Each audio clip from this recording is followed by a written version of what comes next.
Ei, se você está aqui, talvez esteja tentando fugir um pouco do barulho do dia, dos compromissos que nunca dormem, ou daquela ansiedade silenciosa que se esconde no canto da sua mente. Então, deixa eu te convidar para algo mais antigo que os relógios, uma viagem, mas sem sair da sua cama. Deite-se, respire fundo e imagine-se em outro tempo. O cheiro de tinta e madeira encerada. O farfalhar de pergaminhos sob a luz trêmula de uma lamparina. O aroma denso das ervas secando ao lado de tigelas de cerâmica, onde fórmulas sussurradas ganhavam vida. Você está na China antiga, não uma China de dragões e palácios, mas de corredores silenciosos, onde um homem solitário mistura raízes e minerais como se conversasse com o próprio destino. Esse homem se chama Xu Fu, mas alguns o chamavam apenas de feiticeiro, não no sentido hollywoodiano da palavra. Nada de cajados reluzentes ou varinhas faiscando. Xu Fu era o tipo de feiticeiro que carregava silêncio nas mangas. Um observador do céu, um colecionador de enigmas. Ele era mestre taoísta, o que naquela época significava viver entre dois mundos, o da matéria e o do sopro invisível das coisas. Imagine-o agora, de pé no topo de uma colina próxima ao mar, com um mapa desenhado em seda, traçando constelações como se fossem rotas para lugares que ninguém mais ousava sonhar. As estrelas não eram apenas bonitas, eram pistas, indícios de que a realidade talvez tivesse rachaduras por onde o impossível escorria. Xu Fu acreditava nisso com a tranquilidade de quem já conversou com o tempo. E Qin Shi Huang, o imperador mais ambicioso da história da China, acreditava em Xu Fu. Ou melhor, Qin Shi Huang precisava acreditar em Xu Fu. O imperador que unificou a China também queria unificar o tempo, apagar a morte, domar o fim. E Xu Fu era sua última esperança.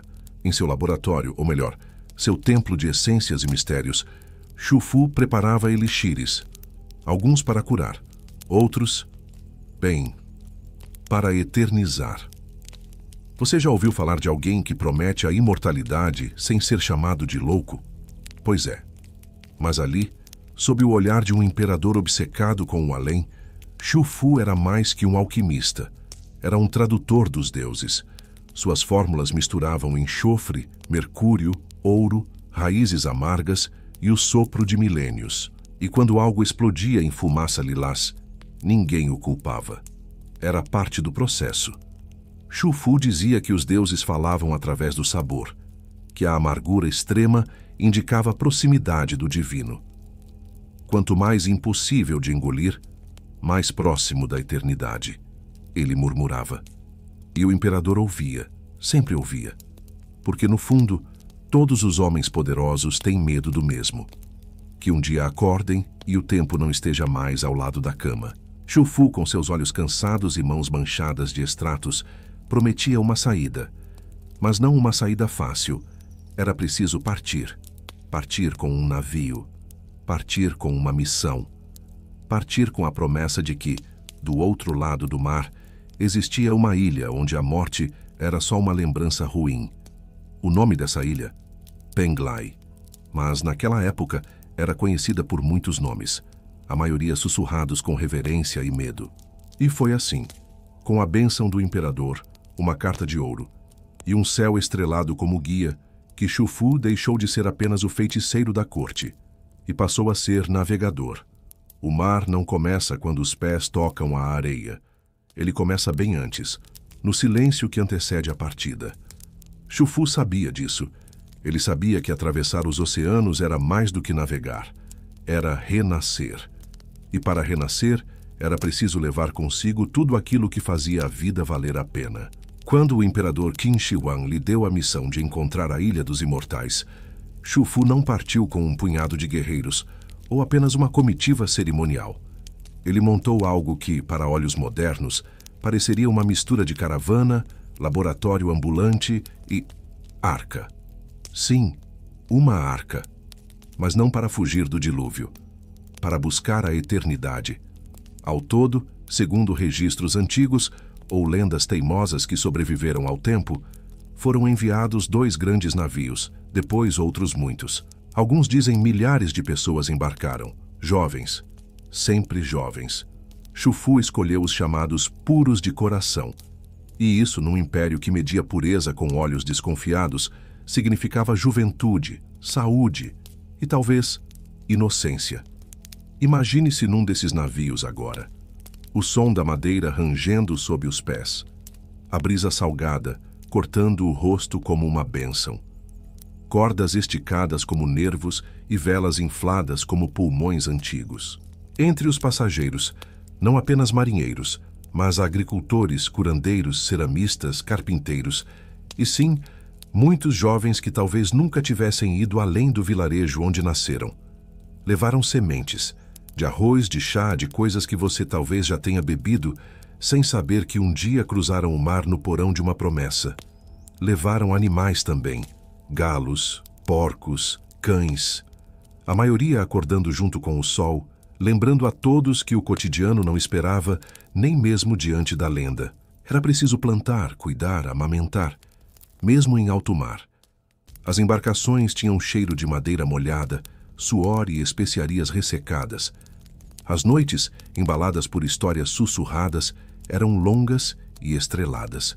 E os dias, cheios de trabalhos repetitivos, que mantinham os nervos longe do medo. Alguém precisava caçar peixes. Outro precisava rezar. Outro, contar as estrelas. Xufu, no centro de tudo, era uma presença estranha. Não gritava, não comandava com força. Comandava com mistério. Diziam que ele conversava com os ventos. Outros, mais céticos, juravam que ele apenas fingia saber para manter a calma da tripulação. Mas mesmo os mais teimosos respeitavam o feiticeiro. Porque em alto mar, tudo o que você quer é acreditar que alguém sabe o caminho. Alguns estudiosos modernos chamam essa jornada de migração disfarçada. Outros, de expansão agrícola planejada. Mas talvez tenha sido mesmo só uma busca desesperada por um lugar onde a morte não tivesse nome. Uma utopia com cheiro de chá recém-fervido e terra úmida. Aos poucos, as embarcações deixavam para trás as últimas silhuetas da costa chinesa. E o que vinha pela frente? Ninguém sabia ao certo. Apenas Xufu dizia: a ilha está além do nevoeiro. Se não existisse, não a sonharíamos. E por noites e noites eles seguiram, como uma nova Gênesis flutuando sobre um mar de possibilidades, sem saber se voltariam, sem saber se estavam partindo para viver ou para serem esquecidos. Mas talvez para quem carrega sementes e promessas, esquecer não seja tão ruim quanto nunca ter partido. Agora imagine-se no convés de um navio antigo, onde cada tábua tem um nome próprio e cada corda já ouviu um segredo. Você está ali, de olhos semicerrados, olhando para a linha do horizonte.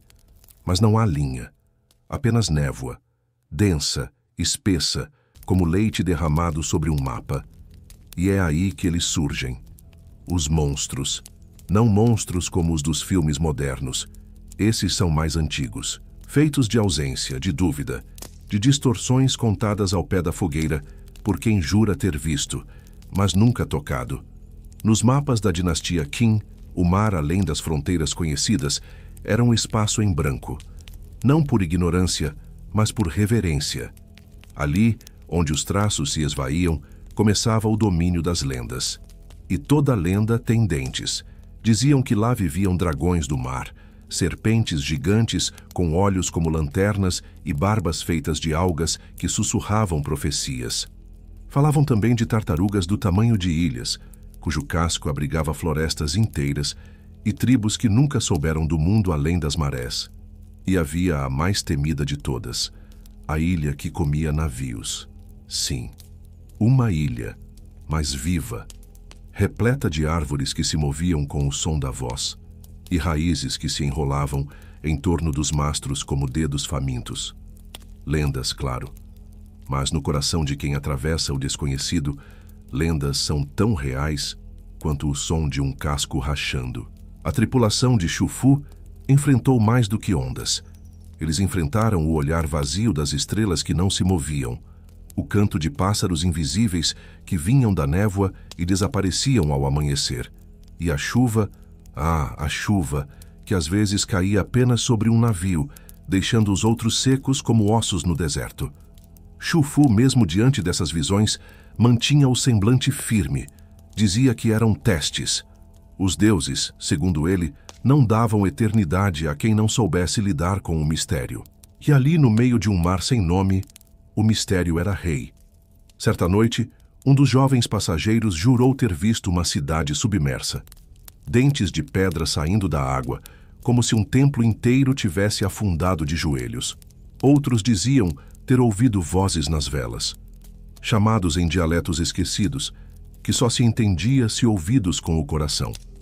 A fronteira entre alucinação e revelação nunca foi tão tênue. E quanto mais eles navegavam, mais o mundo parecia se curvar para dentro de si mesmo, como um pergaminho sendo enrolado por mãos invisíveis. Mas veja, o medo tem uma irmã gêmea. Chama-se fascínio. E era isso que mantinha a tripulação de pé. Não era apenas a missão.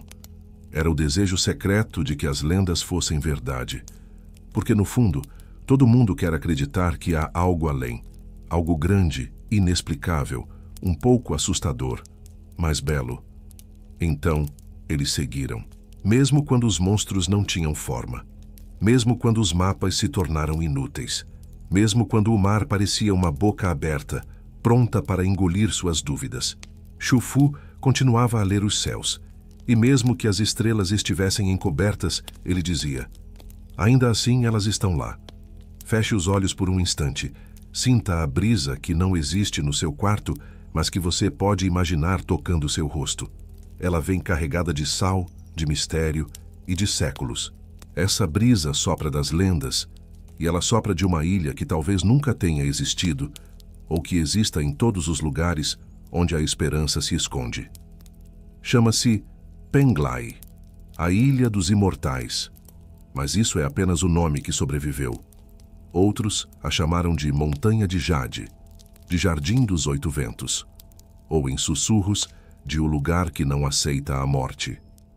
Xufu a buscava, não com a urgência de um conquistador, mas com o anseio de um poeta, porque Penglai, mesmo que real, não era apenas um lugar. Era uma ideia, um abrigo, um sonho encapsulado entre ondas. A lenda diz que os imortais que viviam lá não conheciam o tempo. Os pêssegos que comiam floresciam uma vez a cada 3.000 anos. O chão era feito de pedras preciosas e as árvores falavam, mas apenas em silêncio. Seria apenas um mito ou uma lembrança diluída de algo que um dia existiu? Xufu acreditava que mitos são memórias que sobreviveram ao fogo, à ferrugem e ao cansaço da lógica. E se Penglai era mito, era um mito obstinado, pois estava presente em múltiplas culturas do Extremo Oriente, com nomes diferentes, mas essência semelhante. Era uma ilha isolada, envolta por neblina perene. Um lugar onde as leis do mundo não se aplicavam, onde a morte não conseguia chegar. Não porque fosse barrada, mas porque se esquecia do caminho. Imagine essa ilha, mas não como uma paisagem de filme. Não. Penglai não era feita de efeitos especiais. Era feita de detalhes. A grama úmida sob os pés, o som constante de água corrente, o cheiro de ervas que ninguém mais soube nomear, borboletas que voavam sem pressa, como se tivessem todo o tempo do universo, e talvez tivessem mesmo. Imagine chegar ali depois de meses no mar, o corpo magro pela fome, a pele queimada pelo sol, os olhos vazios de sono, e de repente, um vale, uma floresta com frutas suculentas, caminhos que pareciam desenhados para acolher. Será que foi isso que Xufu viu? Ou será que, ao encontrar terra firme, encontrou apenas mais uma ilha comum, e escolheu vê-la como Penglai, porque voltar de mãos vazias seria mais cruel que a mentira? Alguns estudiosos sugerem que Xufu chegou ao Japão, mais precisamente à região de Kyushu ou Shikoku, e que ali, encantado com a terra fértil, com a harmonia entre montanha e mar, escolheu permanecer. Outros dizem que ele trouxe técnicas, sementes e histórias que moldaram comunidades inteiras, e que a cultura japonesa antiga, ou ao menos parte dela, carrega impressões digitais desse feiticeiro errante. Mas isso são especulações. O que temos de verdade é o eco. O eco de uma jornada que começou com uma ordem imperial e terminou, sabe-se lá onde. Porque Penglai pode ter sido real, ou pode ter sido uma invenção do próprio Xufu para proteger os seus, uma metáfora necessária, como tantos lugares que inventamos quando o mundo não nos serve mais.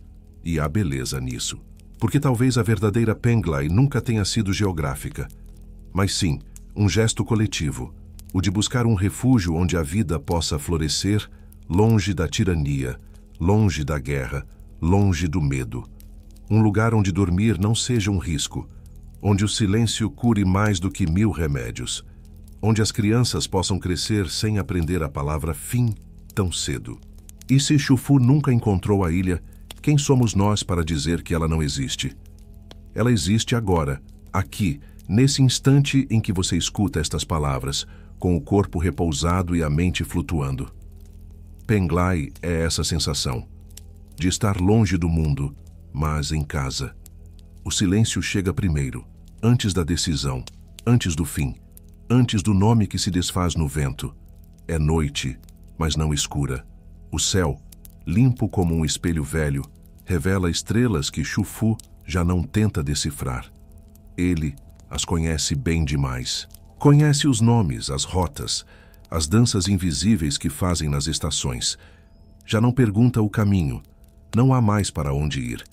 Em sua frente, uma nova terra. Atrás dele, o mar. Não o mesmo mar de antes, aquele que continha mapas, promessas, lendas e monstros, mas um mar esvaziado de retorno. E o retorno, naquele momento, seria uma sentença. Xufu havia partido da China com um propósito imperial. Levara consigo a fé de um império, o desespero de um imperador e uma comitiva viva, pulsante, cheia de futuros ansiosos. Jovens agricultores, curandeiros, construtores, todos esperando que ele os guiasse até a eternidade, ou, no mínimo, até algo que aparecesse. Mas a Ilha dos Imortais, Penglai, permanecera inalcançável, invisível, talvez imaginada. E agora ele sabia, não podia voltar. Voltar seria trair todos os mitos que construíra. Voltar seria admitir que a eternidade não cabe numa embarcação de madeira. Voltar seria morrer, não por espada ou decreto, mas da forma mais terrível para alguém como ele, ser lembrado como fracasso, virar fábula de advertência. Aqui jaz o homem que prometeu a vida eterna e voltou de mãos vazias. Não, havia outro caminho, mais sutil, mais radical. Desaparecer. Ele não o dizia em voz alta, nem mesmo para si, mas já sentia. Como uma semente que germina no escuro da terra antes de romper a superfície. Em terra firme, uma nova vida se oferecia. Inominada, silenciosa, possível. Os nativos dessa costa, que muitos séculos depois seriam chamados de japoneses, o observavam com cautela e respeito. Havia algo em seu andar, em sua forma de tocar a terra, que sugeria um tipo de poder que não precisava se afirmar.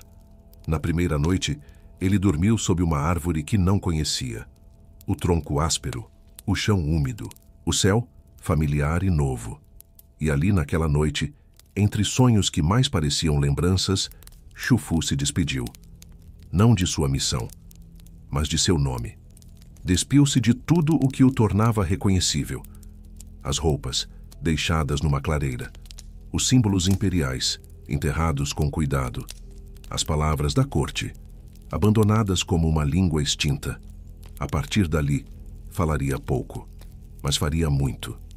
Os jovens que vieram com ele o seguiram, não porque ele ordenasse, mas porque ele emanava algo que os fazia confiar. Ele os ensinou a plantar nas encostas inclinadas, a ouvir o tempo no vento, a tratar febres com folhas fervidas, a agradecer antes de colher. Nenhum ritual grandioso, só gestos simples, precisos, gentis. E aos poucos, aquela gente formou um vilarejo, não com nome chinês, não com intenção de poder, mas com o tipo de leveza que só nasce quando não há pressa. Xufu tornou-se algo entre mestre e sombra. Nunca reivindicava, nunca corrigia com dureza. Quando erravam, ele sorria como quem já tinha errado igual. Quando acertavam, ele sorria do mesmo jeito. Havia uma criança que vivia atrás de sua cabana. Vivia perguntando por que ele falava com as plantas antes de colher. Ele respondia, porque elas também têm medo. Ela ria, mas depois passou a fazer igual. Anos se passaram. Xufu envelheceu como envelhecem as montanhas, lentamente, em silêncio, com dignidade. As mãos, antes firmes, agora tremiam, mas ainda regavam, ainda podavam, ainda ofereciam chá com ervas que só ele conhecia. Ninguém ali sabia seu verdadeiro nome, talvez nem ele mais lembrasse. Chamavam-no de Velho da Colina ou Avô do Chá Amargo. E ele aceitava, não por resignação, mas por gratidão, porque havia descoberto algo que o Império jamais entenderia, que a eternidade não está em viver para sempre, mas em ensinar algo que sobreviva a você. Os registros antigos dizem que novas técnicas agrícolas e curativas surgiram no Japão após sua suposta chegada, mas não mencionam o som de sua risada. Não falam do jeito como ele acariciava o solo antes da colheita. Não sabem que ele dormia ao lado de uma pedra que chamava de irmã. Ser esquecido para Xufu foi um ato de preservação. Preservação do que é essencial. O saber, o cuidado, o ciclo. Ele podia ter tentado dominar aquele povo, impor sua cultura, erguer um novo império, mas escolheu o contrário. Escolheu se dissolver, como açúcar em chá, como perfume na brisa, como mito que se planta no coração e não precisa ser provado. Certa noite, uma grande tempestade caiu sobre a aldeia. Ventos uivavam como feras. Árvores se curvavam até quase se partirem. Todos se abrigaram, menos ele. Ficou na varanda de sua cabana, olhando o céu como fazia quando era alquimista. Mas não buscava respostas, apenas observava. E pela primeira vez em muitos anos, chorou. Não de tristeza, mas de alívio. Porque naquele instante ele soube. Não havia mais nada a esconder. Não era mais fugitivo, nem profeta, nem sombra de um império. Era só um homem que havia deixado de existir para poder continuar existindo de outra forma. Na manhã seguinte, a tempestade cessou. O céu se abriu, e Xufu caminhou até a beira do rio, onde as folhas levadas pela enxurrada formavam desenhos novos. Sentou-se ali, observou e ficou. Não como estátua, nem como herói, mas como parte. Quando morreu, se é que morreu, ninguém escreveu sua biografia. Não houve lápide. Não houve cortejo. Mas uma planta nova cresceu perto de sua cabana. Ninguém sabia de onde veio, mas era amarga e curava febres.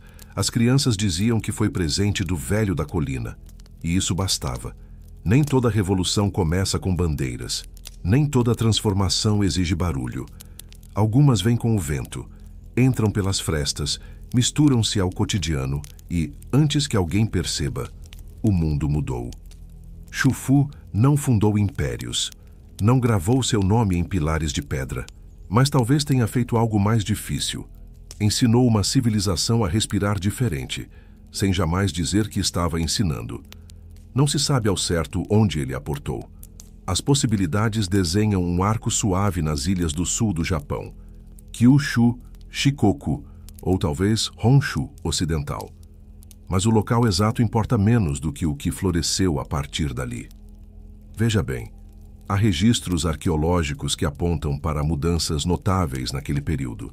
Novas formas de cultivar arroz, novas ervas medicinais, novas formas de ler o céu, novas ideias sobre o corpo e a alma. Coincidências? Talvez. Mas o tempo tem seu próprio jeito de escrever biografias, e raramente assina com tinta. Pense em uma aldeia pequena, em algum canto da costa japonesa do século III a.C.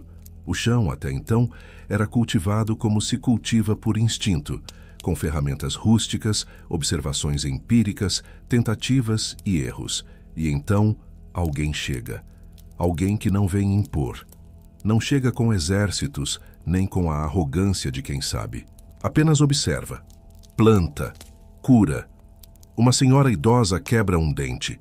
Em vez de sofrer, recebe um preparado de folhas mastigadas e a dor some. Um pescador volta com febre.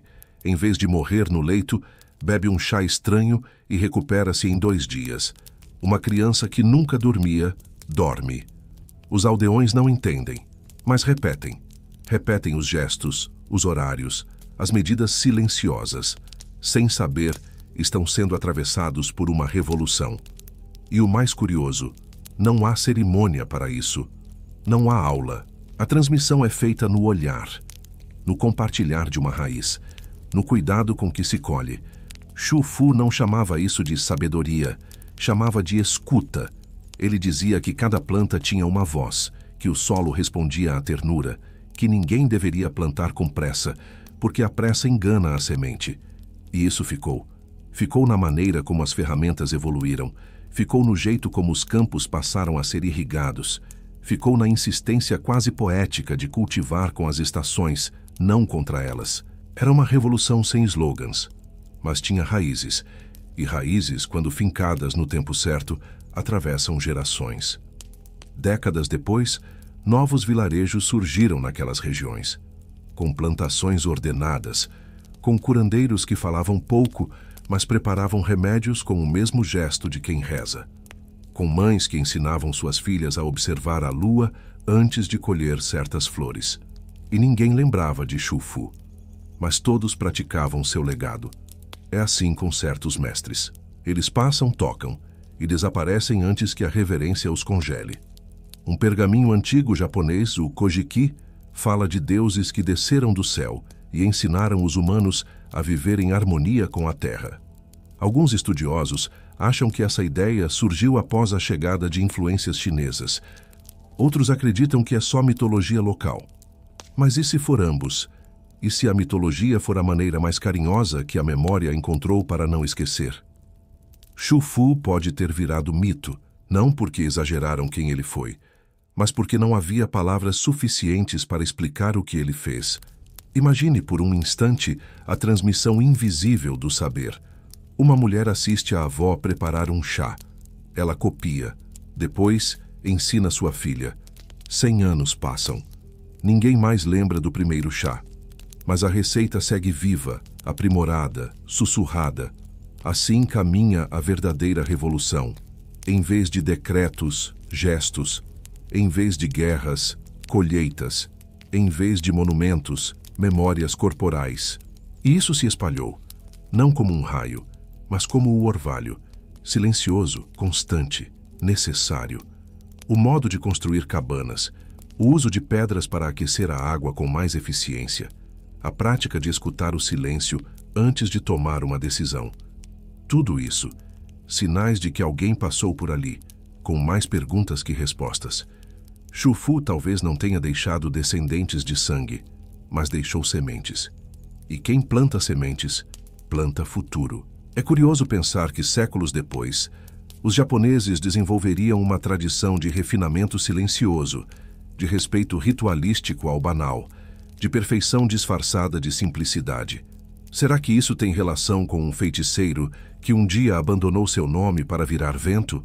Não podemos afirmar, mas às vezes, quando o chá é servido com cuidado excessivo, quando uma criança aprende a respeitar uma planta antes de arrancá-la, quando um camponês diz que a terra escuta melhor à noite, talvez ali esteja o eco.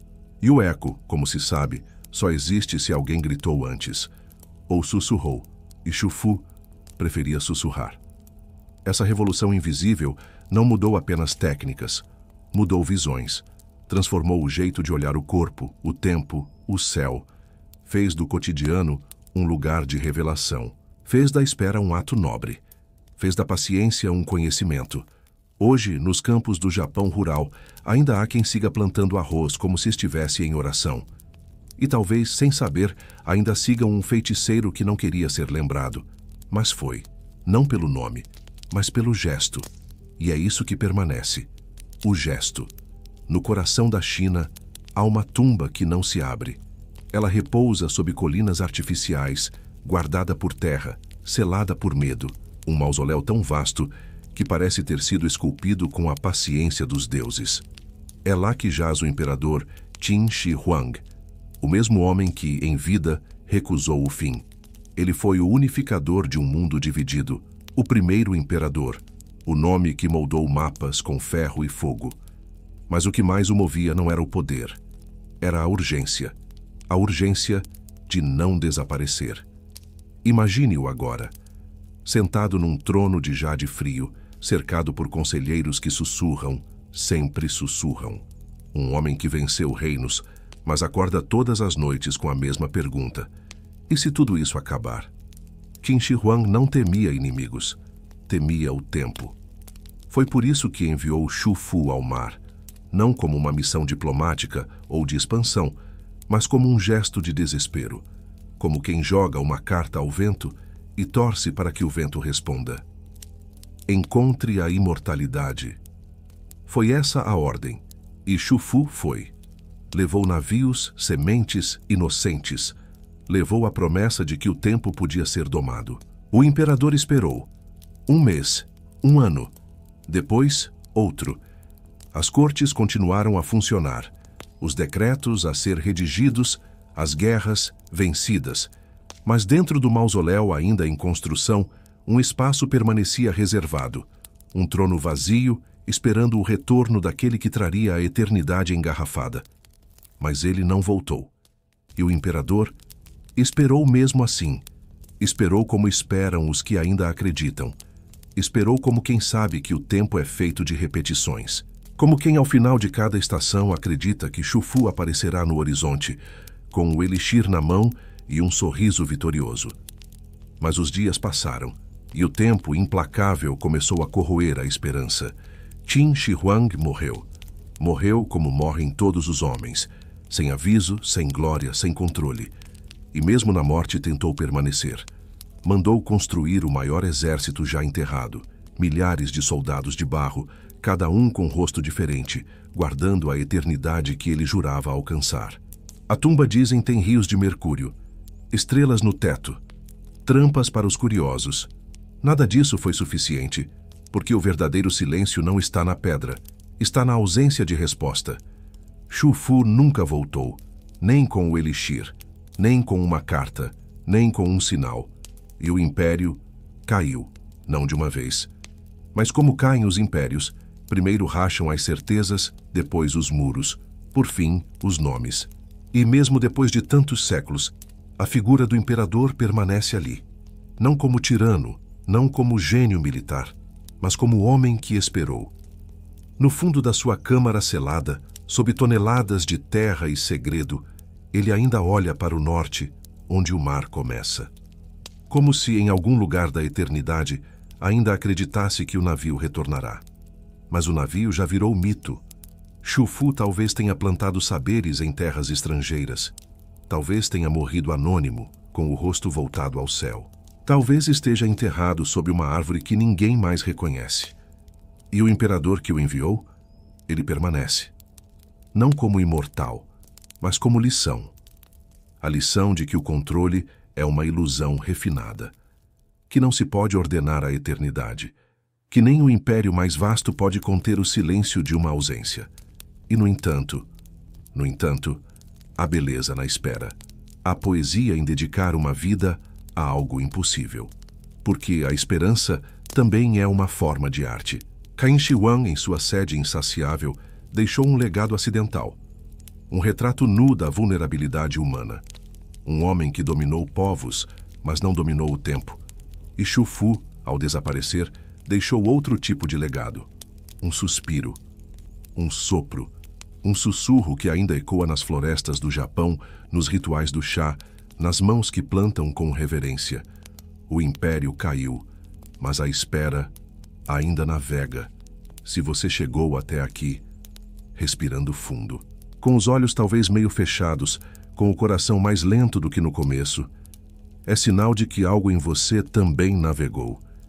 Shu Fu partiu em busca de uma ilha, mas o que ele realmente procurava, e talvez tenha encontrado, foi uma maneira de continuar mesmo sem voltar. E você? Quantas vezes também sentiu vontade de desaparecer, de sumir só um pouquinho, não por fraqueza, mas por cansaço, por querer um lugar onde o tempo seja menos duro, onde a memória não cobre dívidas, onde se possa apenas ser. Xufu, o feiticeiro que lia estrelas, entendeu que ser lembrado é menos importante do que ser útil, que deixar rastros visíveis é tentador, mas deixar sementes invisíveis é mais poderoso. Ele nos ensina que nem tudo precisa de testemunhas, que o mundo muda mais com os gestos calmos do que com os gritos, que ser esquecido pode, às vezes, ser um presente. E o imperador que esperou por ele, talvez ainda espere, em algum lugar do seu túmulo selado, como às vezes a gente também espera por respostas que nunca chegam, por mensagens que o tempo não entrega, por promessas que o mar engoliu.